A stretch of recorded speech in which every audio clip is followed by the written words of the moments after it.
আসসালামু আলাইকুম। সন্ধ্যার বাংলাদেশে স্বাগত। জানিয়ে দেব হাতে থাকা সর্বশেষ আপডেট।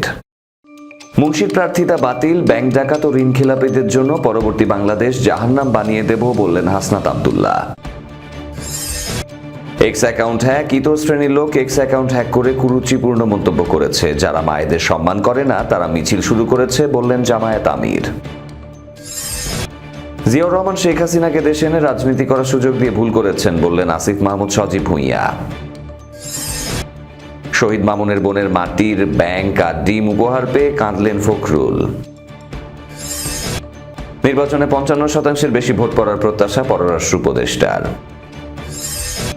নারী কর্মীদের ওপর হামলায় ইসিতে স্মারকলিপি দেবে জামায়াত।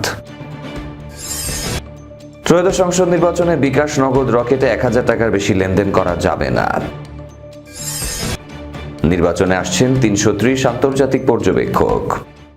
শিরোনাম শুনছিলেন, এবার পুরো খবর। কুমিল্লা ৪ আসনে ১১ দলীয় জোট মনোনীত প্রার্থী ও এনসিপি নেতা হাসনাত আব্দুল্লাহ বলেছেন, ঋণ খেলাপি হওয়ার দায়ে কুমিল্লা ৪ আসনে বিএনপির মনোনীত প্রার্থী মঞ্জুরুল আহসান মুন্সির প্রার্থিতা বাতিল হওয়ায় ব্যাংক ডাকাত ও ঋণ খেলাপিদের জন্য একটি বার্তা। তিনি বলেছেন, নির্বাচিত হলে ঋণ খেলাপিদের জন্য পরবর্তী বাংলাদেশ জাহান্নাম বানিয়ে দেবেন। আপিল বিভাগে মঞ্জুরুল আহসান মুন্সির প্রার্থিতা বাতিলের আদেশ বহাল রাখার পর সাংবাদিকদের কাছে দেয়া এক প্রতিক্রিয়ায় তিনি এসব কথা বলেন। হাসনাত আব্দুল্লাহ বলেন, আপিল বিভাগের আজকের আদেশে জনগণের বিজয় হয়েছে, জালিমের বিরুদ্ধে মজলুমের জয় হয়েছে। ব্যাংক ডাকাতি করে কেউ জনগণের ভোট আদায় করে সংসদে যেতে পারবে না। এ সময় আইনজীবী জহিরুল ইসলাম মুসা ও আলী আসগর শরীফি উপস্থিত ছিলেন। এর আগে ত্রয়োদশ জাতীয় সংসদ নির্বাচনে কুমিল্লা ৪ আসনে বিএনপি মনোনীত প্রার্থী মঞ্জুরুল আহসান মুন্সির প্রার্থিতা ফিরে পেতে করা লিভ টু আপিল খারিজ করে দেয় আপিল বিভাগ। এর ফলে তিনি নির্বাচনে অংশ নিতে পারবেন না বলে জানিয়েছেন আইনজীবীরা। প্রধান বিচারপতি জুবাইর রহমান চৌধুরীর নেতৃত্বাধীন বেঞ্চ এই আদেশ দেয়। আদালতে মুন্সির পক্ষে ছিলেন অ্যাডভোকেট আহসানুল করিম ও অ্যাডভোকেট সাইফুল্লাহ আল মামুন।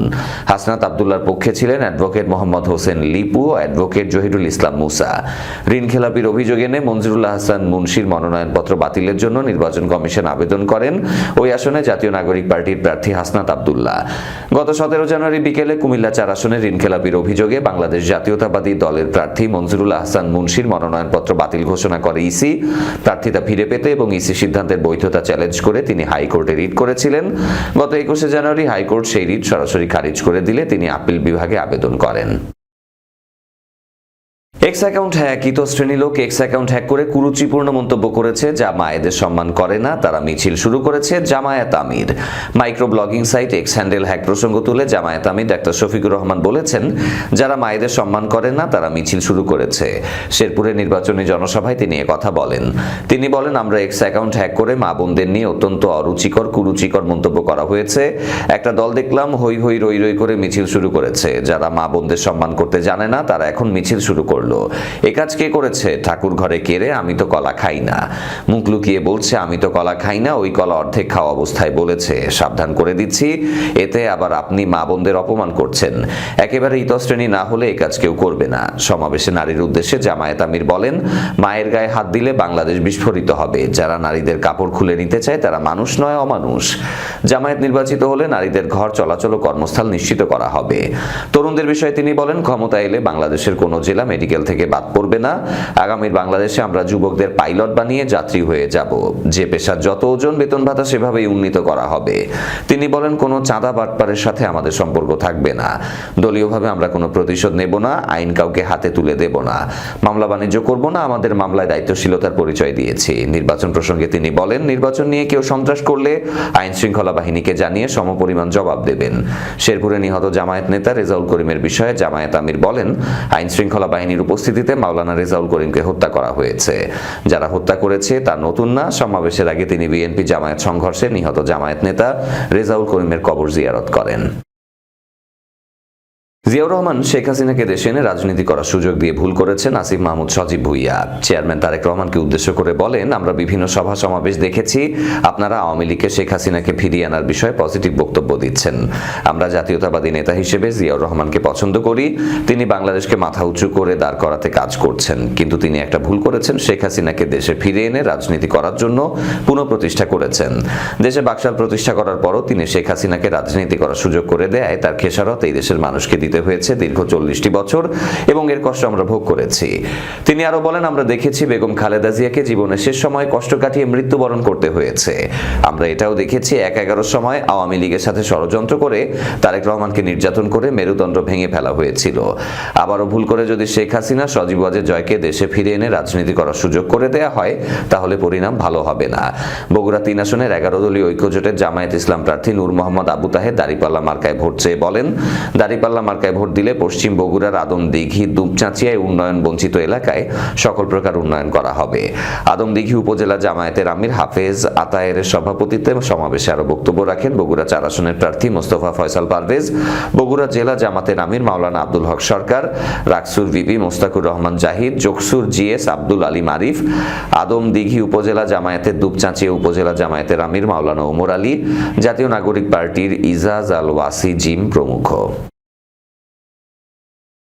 শহীদ মামুনের বোনের মাটির ব্যাংক আর ডিম উপহার পেয়ে কাঁদলেন ফখরুল। বক্তব্য দিচ্ছিলেন বিএনপি মহাসচিব মির্জা ফখরুল। হঠাৎ মঞ্চে এসে দাঁড়ালেন স্বৈরাচার বিরোধী আন্দোলনে শহীদ আল মামুনের বোন। ভাইয়ের স্মৃতিচারণ করতে করতে নিজের জমানো মাটির ব্যাংক আর কয়েকটি মুরগির ডিম তুলে দিলেন ফখরুলের হাতে। বললেন, আমার ভাইটা বিএনপিকে ভালোবাসত, নির্বাচনের জন্য এই সামান্য দানটুকু গ্রহণ করুন। এমন দৃশ্য দেখে নিজেকে সামলাতে পারলেন না 79 বছর বয়সী এই রাজনীতিক। জনসভার মঞ্চেই আবেগ আপ্লুত হয়ে পড়লেন তিনি। রবিবার সকালে ঠাকুরগাঁয়ে মোহাম্মদপুর ইউনিয়নের কাজীপাড়া এলাকায় আয়োজিত এক নির্বাচনী পথসভায় এই আবেগঘন পরিস্থিতি সৃষ্টি হয়। নিজের দীর্ঘ 35 বছরের রাজনৈতিক ক্যারিয়ারের স্মৃতিচারণ করে মির্জা ফখরুল বলেন, আমি নতুন লোক না, বয়স হয়েছে 78 বছর। যখন প্রথম আসি তখন কি চুল পাকা ছিল, তখন যুবক ছিলাম। 91 সাল থেকে এখনো পর্যন্ত 35 বছর ধরে আপনাদের সাথে আছি। একটা লোক বলতে পারবেন মির্জা আলমগীর একটা কাজ করে 5টা টাকা খেয়েছে? বলতে পারবেন না। উল্টো বাবার জমি ব্যবসা বিক্রি করে রাজনীতি করেছি। সততা আমাদের রক্তে, তাই আমরা বুক টানটান করে আপনাদের সামনে দাঁড়িয়েছি। তিনি আরো বলেন, এটাই বোধহয় আমার শেষ নির্বাচন। যে বয়স হয়েছে আর নির্বাচন আমি করতে পারবো না। আপনাদের কাছে কি ধানের শীষে একটা ভোট আশা করতে পারি না? পথসভায় কৃষকদের আশ্বস্ত করে বিএনপি মহাসচিব বলেন, ক্ষমতায় গেলে 10,000 টাকা পর্যন্ত কৃষি ঋণ সুদসহ মওকুফ করা হবে। এ সময় মা বোনদের উদ্দেশ্যে তিনি বলেন, কিস্তিতে এনজিওর কাছ থেকে ঋণ নিয়ে আপনারা অনেক কষ্ট করেন, সময় মতো দিতে না পারলে মুরগি কেড়ে নেয়। আসন্ন ত্রয়োদশ জাতীয় সংসদ নির্বাচনে 55% বেশি ভোট পড়ার প্রত্যাশা ব্যক্ত করেছেন অন্তর্বর্তী সরকারের পররাষ্ট্র উপদেষ্টা মোহাম্মদ তৌহিদ হোসেন।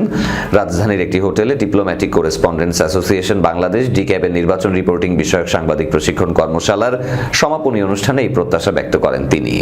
তৌহিদ হোসেন বলেন, 1991 সালে জাতীয় নির্বাচনে 55% ভোট পড়েছিল। আমার মনে হয় এবার নির্বাচনে 55%-এর বেশি ভোট পড়বে। তিনি বলেন, কোনো নির্বাচনই শান্তিপূর্ণভাবে করা যায়নি, কোনো না কোনো ঝামেলা ছিল। এবার এখনো পর্যন্ত কিছু ঘটনা ঘটেছে এবং সেগুলোর বিষয়ে ব্যবস্থা নেওয়া হয়েছে।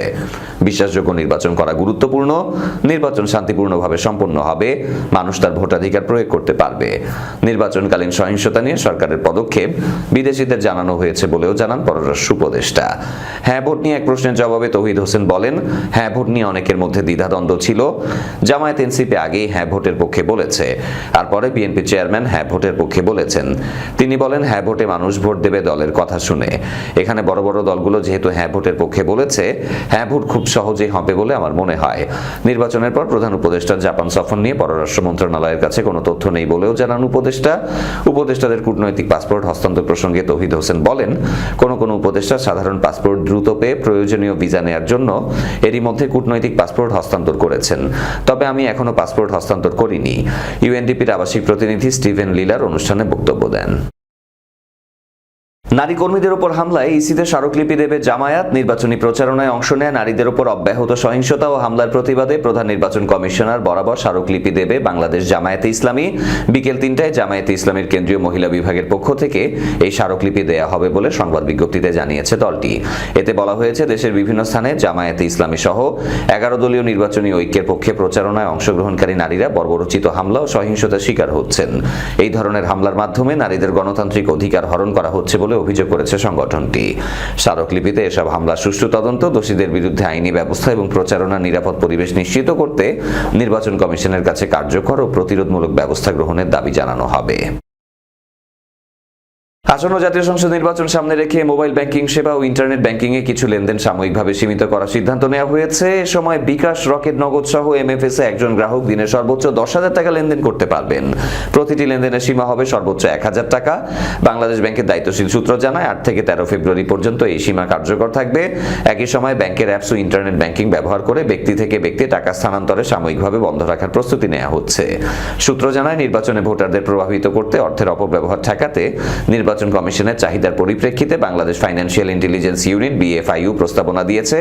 প্রস্তাব বাস্তবায়নে বাংলাদেশ ব্যাংক প্রস্তুতি নিচ্ছে। তবে প্রয়োজন অনুযায়ী সীমার অঙ্ক সামান্য পরিবর্তিত হতে পারে। বর্তমানে এমএফএস গ্রাহকেরা দিনে সর্বোচ্চ 50,000 টাকা এবং মাসে 3 লাখ টাকা পর্যন্ত লেনদেন করতে পারেন। নির্বাচনকালীন সময়ে প্রস্তাব অনুযায়ী একজন গ্রাহক দিনে অন্য গ্রাহকের কাছে সর্বোচ্চ 10,000 টাকা পাঠাতে পারবেন এবং দিনে সর্বোচ্চ 10টি লেনদেন করা যাবে, যার সর্বোচ্চ সীমা 1,000 টাকা। এদিকে ব্যাংকের অ্যাপস ও ইন্টারনেট ব্যাংকিং সেবায় ব্যক্তি গ্রাহকেরা প্রতিদিন সর্বোচ্চ 10 লাখ টাকা পর্যন্ত লেনদেন করতে পারেন। নির্বাচনকালীন সময় ব্যক্তি থেকে ব্যক্তি টাকা স্থানান্তর বন্ধ রাখার প্রস্তাবটি বাংলাদেশ ব্যাংক ইতিবাচকভাবে বিবেচনা করছে বলে সংশ্লিষ্ট সূত্র জানিয়েছে। আগামী 12 ফেব্রুয়ারি অনুষ্ঠিতব্য ত্রয়োদশ জাতীয় সংসদ নির্বাচন ও জুলাই জাতীয় সংসদ সনদ বিষয়ে গণভোট পর্যবেক্ষণে এখনো পর্যন্ত 330 জন আন্তর্জাতিক পর্যবেক্ষক আসার বিষয়টি নিশ্চিত হয়েছে। শনিবার প্রধান উপদেষ্টার প্রেস উইং জানিয়েছে, ইসলামী সহযোগিতা সংস্থা সহ 6টি আন্তর্জাতিক সংস্থা অন্তত 63 জন পর্যবেক্ষককে পাঠাতে সম্মত হয়েছে। এর পাশাপাশি ইউরোপীয় ইউনিয়ন, 16টি দেশ এবং বিভিন্ন আন্তর্জাতিক সংস্থার সাথে যুক্ত 32 জন ব্যক্তি পর্যবেক্ষক হিসেবে নির্বাচনে অংশ নেবেন। এ নিয়ে আসন্ন নির্বাচনে আন্তর্জাতিক পর্যবেক্ষকের সংখ্যা দাঁড়ালো 330 জন, যা 2024 সালের 7 জানুয়ারি বিতর্কিত নির্বাচনের তুলনায় দ্বিগুণেরও বেশি। ওই নির্বাচনে আন্তর্জাতিক পর্যবেক্ষকের সংখ্যা ছিল তুলনামূলক অনেক কম। এর আগে 12তম জাতীয় সংসদ নির্বাচনে 158 জন, 11তম জাতীয় নির্বাচনে 125 জন এবং 10ম নির্বাচনে মাত্র 4 জন আন্তর্জাতিক পর্যবেক্ষক ছিলেন। ওআইসি 2 সদস্যের পর্যবেক্ষক দলটির নেতৃত্ব দেবেন সংস্থাটির নির্বাচন পর্যবেক্ষক ইউনিটের প্রধান শাকির মাহমুদ বান্দার। এছাড়া Asian network for free election থেকে 28 জন, কমনওয়েলথ সেক্রেটারিয়েট থেকে 25 জন, যুক্তরাষ্ট্রভিত্তিক ইন্টারন্যাশনাল রিপাবলিকান ইনস্টিটিউট আইআরআই থেকে 7 জন এবং ন্যাশনাল ডেমোক্রেটিক ইনস্টিটিউট এনডিআই থেকে একজন পর্যবেক্ষক আসবেন। পররাষ্ট্র মন্ত্রণালয় ও নির্বাচন কমিশনের তথ্য অনুযায়ী voice for justice, democracy international, SNAS Africa, SAARC মানবাধিকার ফাউন্ডেশন এবং police institute of international affairs এর মতো সংস্থার প্রতিনিধিত্বকারী 32 জন ব্যক্তি পর্যবেক্ষক হিসেবে নির্বাচনী কার্যক্রম পর্যবেক্ষণ করবেন।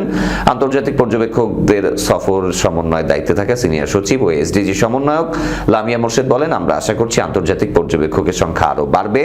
আমন্ত্রণ জানানো কয়েকটি দেশ এখনো তাদের প্রতিনিধিদের নাম নিশ্চিত করেনি। যেসব দেশ এখনো প্রতিনিধি চূড়ান্ত করেনি তাদের মধ্যে রয়েছে Bharat, Nepal, Australia, Brazil, Canada, মিশর, ফ্রান্স, কুয়েত, মরক্কো, নাইজেরিয়া ও রোমানিয়া। এছাড়া দক্ষিণ এশিয়ার নির্বাচন ব্যবস্থাপনা সংস্থাগুলোর ফোরাম ফেমবোসা শিগগিরই তাদের পর্যবেক্ষকদের নাম ঘোষণা করতে পারে। এবারে নির্বাচনে 50টির বেশি রাজনৈতিক দল ও স্বতন্ত্র প্রার্থী মিলিয়ে প্রায় 2000 প্রার্থী 300টি সংসদীয় আসনে প্রতিদ্বন্দ্বিতা করছেন।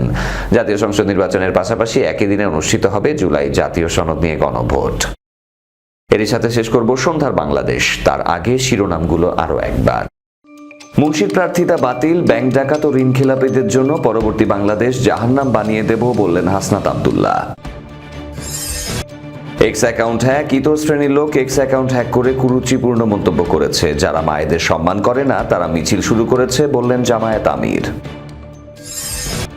জিয়াউর রহমান শেখ হাসিনাকে দেশে এনে রাজনীতি করার সুযোগ দিয়ে ভুল করেছেন বললেন আসিফ মাহমুদ সজীব ভুঁইয়া।